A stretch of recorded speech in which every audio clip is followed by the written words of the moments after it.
NBA Summer League is officially over. No! No! No! The Cleveland Cavaliers beat the Houston Rockets to win the Summer League title, and we now have to wait about 2 or 3 months until the NBA ramps back up. I think we saw some really fun things in this Summer League, and for this Rockets team, even though they did not win, I want to give them a huge shout out. You saw a lot of improvements from Jabari Smith. He played really, really well for the majority of their Summer League. Tari Eason, again, showing people why he's just a dog, like a complete and utter dog. So that was great to see. And then also you saw Cam Whitmore.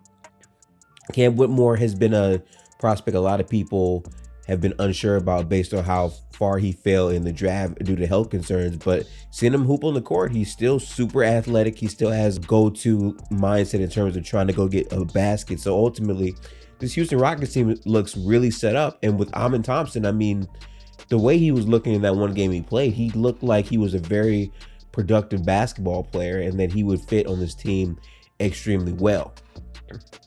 I think for the Rockets specifically, when you really look at their team, there's a lot of question marks in terms of how good they're going to be. But I think for the Rockets, their main goal is to set a culture to be far removed from what they were last season, a team that didn't really have a strong sense of chemistry, continuity. People weren't really being held accountable. The head coach lost the entire locker room. The rotations were not solid. They didn't really have a defensive mindset. There were a lot of problems with the Houston Rockets last year, but now by signing head coach Ime Udoka, who was literally just in the NBA Finals, you now have a culture setter, and by adding on older veterans like Van Fleet, who has been an NBA champion, at the very least, you're trying to shift the environment. Because ultimately, what I hate about NBA fans sometimes is they treat basketball as if it's like this 2K video game to where you need this, you need that, you need this, you need that. When in reality, these are human beings. And at a certain point, you have to set the culture and the environment right first to get to where you want to go. You can't talk about competing for championships and trying to be a team that makes the playoffs if you don't have stability in your front office, and more importantly, stability in the locker room with the players in terms of role and identity for the team. Every team needs that to be good enough to make the playoffs. So I think for the Houston Rockets, it makes perfect sense. And again, I think for summer league purposes, just seeing Jabari not act too cool for school, really talk about how disappointed he was with their season last year, and trying to show off his game and his improvements, especially on the ball in spots, I think is a very promising sign for this Houston Rockets team. Now, I don't like Dylan Brooks. This has been documented on the channel. I really think he's an inefficient offensive player, but I will say defensively, he can bring a lot of positive things for that team. And my main thing is with Udoka at the helm, making defense a priority for a young team that wants to be super athletic, get out in transition is great, because when you're playing defense and you're getting stops, that can directly feed off into your offense, which ironically enough, I just talked about offense and defense on the podcast, which just dropped, Gifted Hoops. It's on the channel, but that stuff matters. And for a young team, what's so critical about the development of young players in the NBA is having someone to instill that sense of pride into the other end. Because if you're early cementing that as a pillar of your team, hey, we're going to play defense and we're going to play hard on the other end, no matter what, the discipline of the team collectively goes up tremendously, because defense is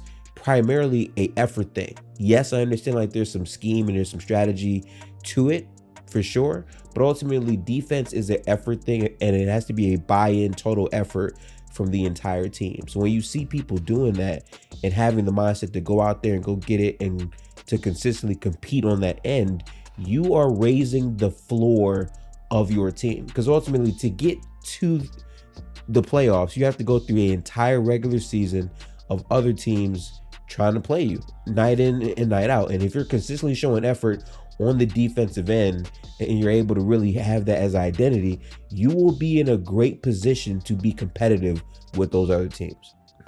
Now, in terms of expectations, Do I expect the Houston Rockets to make the playoffs? No, I do not.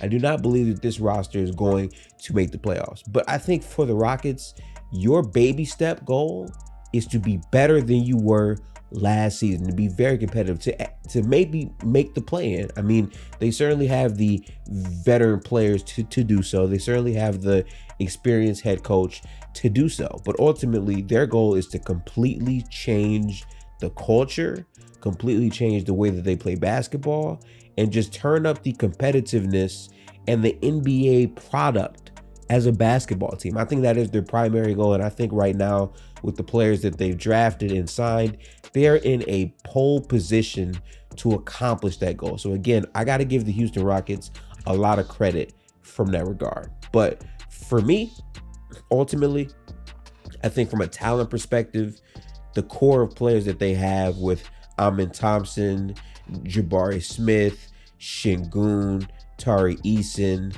Jalen Green, like they have something that's there. They just have to actually hone in and figure out how everything works. I think for me, the number one player on this team I'm looking at is Jalen Green, a player that has shown off-ball ability, has shown that he has the framework to be able to be a good defender, super athletic, and obviously pairing him with Amin Thompson, that potentially is the most explosive backcourt in the NBA in terms of athleticism. So just figuring out the kinks of how you make things work is really going to be the most important thing to me, because Jalen Green has the skill to be a good 3-level scorer. He just has to really figure out the consistency to his game from a night in and night out basis. I do think playing off of Şengün in year 2 and just playing off of Amin Thompson, Jalen Green is going to have a much more efficient and productive season. And if you're a Rockets fan, to me, that's really what you care about. Like, you just want to see improvement from your team in multiple areas, right? Like that's the biggest thing that I would be really focused on. And I just like the moves that they've made in that regard. Now, in terms of vets versus letting your young players have experience, I do think that is a real concern. I do think sometimes you don't want to have people taking too many minutes away from your players, but I do think there's a balance to everything, because in the NBA right now, one thing I don't like is there's a bunch of players just being pampered. Like, they walk into the league, they're given the keys to a franchise. They don't really have any veteran players that's showing them the ropes of how to compete, how to be a professional in the NBA. They're just automatically thrown into the fire. And I do think it's imperative to have a veteran presence both in the coaching spots, but also on the floor as a player. I think both of those matter. And I think now the Rockets have both of those directions in their team. The question is, how are you going to allot these minutes out? Is it fair that Cam, who was a player that the Rockets initially thought about taking at 4, is it fair that because he drops to 20, he's going to be in the G League? I really don't think that's fair. I think Cam is a talented enough player that he should be able to get minutes. But again, with how they have done their roster with signing Dylan Brooks, the experimental minutes for him really might not be there this season, right? So I'm not quite sure how they're going to address that. I think that's really their primary issue with what they've done. But ultimately, in terms of the framework for them to just be a better team, which is the number one goal, I think they have accomplished that. But again, we have to see how things play out. I just wanted to quickly record this unedited video to really talk about the Houston Rockets. Because again, did they win? No. But they came very, very close. And I liked everything that they have done in this summer league. And the vibes around the team just feels extremely different. So I wanted to give them a huge shout out from that perspective. But I'm going to end this video. I do have to go to work in literally like 60 minutes. But we're staying consistent every day. We're uploading. We're almost at 1,000 subscribers. I appreciate everyone who made it to the end of this unedited video. But yeah, I mean, off season is here. We have a lot of content coming up next. Today I will be streaming. So if you rock with the live streams, tap into the channel tonight. I'll be having a conversation about my team, the Golden State Warriors, and Chris Paul starting, which is, Chris Paul starting is just a hard reality I don't want to live in. So I'm just gonna bring this video to a close. Peace out, like, comment, subscribe, all that stuff. I'll catch you guys in the next NBA breakdown. Streams will be tonight at pretty much 8 EST. So I'll catch you guys. Peace.